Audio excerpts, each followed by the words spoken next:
আজ 9 এপ্রিল সন্ধ্যা 7:30 আইপিএল এর 23তম ম্যাচে মুখোমুখি হবে সঞ্জু স্যামসনের রাজস্থান রয়্যালস এবং শুভমান গিলের গুজরাট টাইটান্স। আর এই দুই দলের মধ্য ম্যাচে কোন দল জয়লাভ করবে এবার তারই ভবিষ্যৎবাণী করল জ্যোতিষ সিটিয়া। প্রিয় দর্শক, 22 মার্চ মাঠে গড়িয়েছে আইপিএল এর 18তম আসর। আর এবারের আসরের প্রত্যেকটা দল শক্তিশালীভাবে নিজেদের দল গঠন করে শিরোপা জয়ের লক্ষ্যে মাঠে নামছে। আইপিএল এর 23তম ম্যাচে মাঠে নামছে রাজস্থান রয়্যালস এবং গুজরাট টাইটান্স। যেহেতু বলা যাচ্ছে এই দুই দলের মধ্যে একটা হাড্ডাহাড্ডি লড়াই হবে, কেউ কাউকে ছাড় দিয়ে কথা বলবে না।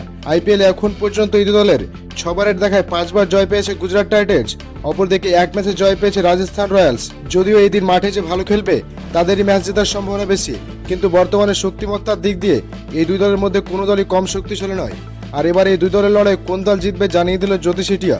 প্রিয় দর্শক, জেনে রাখা ভালো, এই জ্যোতিষ সিটিয়া এর আগের আসরে যতগুলো ম্যাচে ভবিষ্যৎবাণী করেছে তার প্রায় সবকটি সঠিক হয়েছে। আর এবার এই 18তম আসরের 23তম ম্যাচকে নিয়ে ভবিষ্যৎবাণী করেছে জ্যোতিষ সিটিয়া। জ্যোতিষ সিটিয়ার ভবিষ্যৎবাণী হতে জানা যায় এই ম্যাচে সঞ্জু স্যামসনের রাজস্থান রয়্যালস জিততে চলেছে।